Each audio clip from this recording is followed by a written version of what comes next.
What I'm going to do is just talk about a little bit the role of the sheriff's office.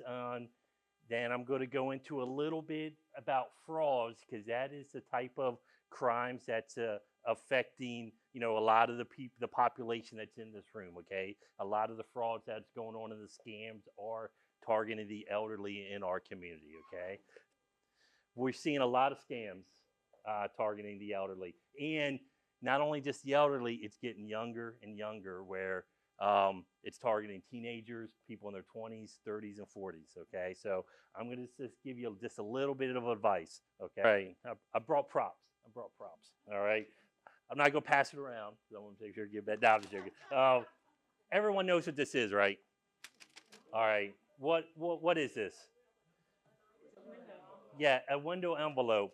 Now, does anybody buy these type of envelopes at CVS or Walgreens or Walmart or Target? Does anyone buy these type of envelopes? No. Where do you get these type of envelopes? In a bill. Smetco, Metcom, your cell phone. All right.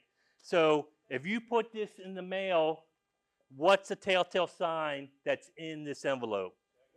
A check. A check. So, what I recommend you do, if you in this room still pay your bills by mail and by check, throw this away, all right? Because what technology is out there where they can basically wash your check. So, say you mailed a check and you wrote it to Metcom. That's a check we almost probably most of us pay, unless you're on Well. They'll wash Metcom and change that $80 to Sarah Smith in Alabama, but guess what? They changed that 80 to $800. And a lot of people don't find out about it until Metcom comes calling. Okay, but buy the envelopes you get and just write the address down. Yes, it might take you 90 seconds more to actually write the address. Metcom 12345, someplace in California, Maryland. And put it in the mail that way, okay? Stop using these type of envelopes because when they're being stolen on the back end by the Postal Service, that's what lets people know there's a check in here, okay? Hold on. I'll get to you. All right. I got another prop. All right. Everyone knows what this is. What is this? What usually is in an envelope like this? Okay, a gift card. All right, man. We got a lot of involvement. Okay, so most people are good about no longer sending cash in the mail, but instead of $50 in cash, now what's in there instead? A gift card. A gift card. So if you mail this, let someone know. You can always feel it, when it's in the gift card. Okay. And some of the thieves have been so, I guess, emboldened that they'll open this, steal the gift card, seal it back up, and then end up going to the intended target. And they don't find out till afterwards until they, if it's a grandmother sending it to her grandson or vice versa. Hey, did you get the envelope in the gift card? They're like, what gift card, Grandma? And they realize it got stolen. I'm not saying never send gift cards or never send envelopes, all right? All I'm saying is, if you're mailing something out, a birthday card, a Christmas thing, put it in one of these. That way it doesn't stick out, doesn't stick out. These colored envelopes, they could be yellow, purple, red, blue. These are only used to send some type of card you buy at Hallmark or CVS, for greetings, okay? So, just a little, so if you're using the mail, stop using these type of envelopes, stop using these type of envelopes, okay? Some of the frauds we're seeing online, okay? All right. Here's one of the scams you see. You mind being a role player? Fine. Okay. All right. You ever done jury duty? Yes. Okay. All right.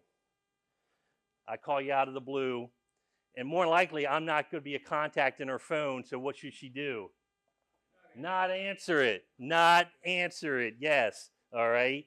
Like the old days, remember the caller ID? You know, you look to see who's calling and you didn't recognize the number. You're like, just let it ring.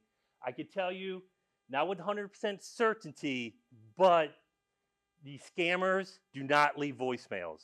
They do not leave voicemails. All right. So I've given this class about some frauds, and like some people have been worried, what's my doctor calling me? Not everyone might have their doctor's office as a contact in their phone. Doctors' offices leave voicemails. Actually, that's the one thing how society has changed. Remember 20 years ago, you just made an appointment a month from now, and you just showed up at your appointment? Now, what happens a week before your appointment? Hey, we're just calling to remind you, or they'll even send you a text, press yes to confirm your appointment. Like, I mean, sometimes you get the text and the phone call just to confirm your appointment. And I get it, I mean, they're out there to make a profit, and, for that time slot that you took up, someone else could have been that time slot if you didn't show up. So I get it, but that's one of the things that have changed, as far as just making an appointment. Even making an appointment to the vet, I got an appointment for Kovu tomorrow at 10 o'clock. Are you going to be there? It's like, yes, I am, and, I'll see you then. Okay. Oh, back to the jury duty. All right. So I call, some odd number. Now, we know most of the numbers here in St. Mary's, 475s, 301, the old landlines. So I'm calling her, and it, 987, blah, blah, blah, blah, blah. And she answered, hey, you missed jury duty. All right. Now, you can go to jail if you miss jury duty. I don't want to sugarcoat that. And of course, it's not called a warrant. They call it a body attachment. But it is something you might have to go to the courthouse to answer, for why you didn't show up for jury duty. However, ma'am, you missed jury duty. Oh my gosh, like I didn't get nothing to the mail. Well, we mailed it to you. Well, ma'am, unless you want to get arrested on this open warrant, you need to go to Target and buy me 5 iTunes cards or Google Pay cards, scratch off the ID number, and give it to me, okay? Does that sound pretty silly? Does that sound believable? That happens all the time, okay? Say yes. All right. Say it's not even being threatened with jail. Hey, I'm Smetgo. Man, it's 100 degrees out feels like last month, all right? So if I call you, hey, I'm Smetgo, you haven't paid your bill. And if we don't pay by the end of the day, we're cutting off your electricity. What are you gonna do? You might do what they tell you to do as far as, well, log into your account right now and transfer the money to me, and we won't turn off your electricity. As much as this sounds crazy, like, no one's gonna fall for that. People are falling for it all the time. All right. Now what people are doing, just so everyone knows, nothing's secret on the internet. Nothing's secret. So what people do now is, hey, I'm from the Truist Security Department. We discovered a breach in your account. We need you to open up another account and hurry up and transfer your money from this account to another account, or wire it, or Western Union it, or some kind of way to go from point A to point B. All right. If you ever get a call like that, okay, I'll go to my bank right now and follow up, because what they're going to do, they're going to make it sound like an urgency. Oh, if you don't do something right now, we're going to shut it off. I still get those emails. Like, I have Netflix.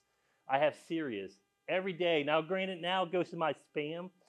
Every day I get those emails like, your credit card information is expired. If you don't respond now, your Netflix is going to get cut off, And of course, if you ever really looked at those email addresses, it's not www.netflix.com. It's like something, made up, some alphanumeric number that wants you to put in your credit card information so they can charge stuff on your credit cards, okay? So when it comes to frauds in the mail and you get the phone calls, don't answer it, okay? Also, I realize people get new phones, and when they get new phones, they go online to try to register it or sign up for the antivirus software. If what they're asking you to do costs more than the phone that you just bought, that's a scam. Like, and obviously, I read these reports on the back end. I'm not the one taking these reports, but I feel like asking, "Oh, John Wharton, what's going on? How are you?" Uh, it amazes me, and I almost want to ask a question like, the phone cost you $1,500. Like, why would they? Why would you have to pay $4,000 in insurance for a $1,500 phone? Like, it's like it doesn't seem logical. But I think some people just get locked in and they get scared by what the people are telling them, what the repercussions are. That they unfortunately they they go to the store, they make these withdrawals, and they give people sensitive account information. I'll end with one last story. It's not just the elderly. We had a teacher at one of our middle schools one time in Mechanicsville, so not hard to decipher what middle school it is. It's Margaret Brent. Margaret Brent. Okay, just so don't want any mysteries in this room. The teacher got a phone call, and it was one of the scams where, hey, your grandson's been arrested either in Mexico or, California. And of course they knew the grandson's name, and hey, he's going to need a lawyer or he's going to need bond money. You need to go to the bank right now and send us X amount of dollars. And this teacher, middle of the day, leaves the classroom. And of course, they tell her, don't end this phone call. Like, it's going to be bad for your grandson. The school, they realize someone there, hey, this is a scam. But she's already running out the door, driving to her bank. They told the officer. The officer tried to call her. Of course, she wouldn't pick up on the phone. Luckily, they knew what bank she was going to. They were able to call the bank, whatever one in Mechanicsville, Bank of America, and be like, hey, teacher, so-and-so is coming there. Don't let her withdraw any money. It's a scam. And when she got to the school, luckily the bank management was able to catch it and, hey, this is a scam. Your grandson's okay. Don't send, any money to whoever's deciphering for this money. So, it's not just the elderly. It's now that we all use phones from a very young age, a lot of people are becoming susceptible. And on the backside, 10 years ago, the banks automatically refunded the money. A lot of the banks, depending on what type of scam it is, if the person did knowingly, if they were tricked, they knowingly gave the information. Some of the banks are no longer, refunding that because that money's gone, So, for the banks, that would just be a loss if they keep refunding people's accounts, $3,000, $5,000, $10,000. And unfortunately, the accounts go pretty high. And unfortunately, these cases hardly ever get solved, okay? Because some of them don't even have a nexus here in St. Mary's County or even the state of Maryland. Some of these crimes are originating out of the country in some internet cafe. Someone's, sitting inside of a Starbucks in Bangladesh or, some other country that's 3,000 miles away or more where, they're just trying to get your information and making these calls. And, by the time we get subpoenas and follow up on it, bank accounts have been closed, names have been changed. It's very hard to hold the persons that are doing this accountable. So unfortunately, it's about prevention, because like I said, yeah, the FBI, some of these federal organizations have been able to track down, especially people from the post office, the people that are stealing and washing the checks.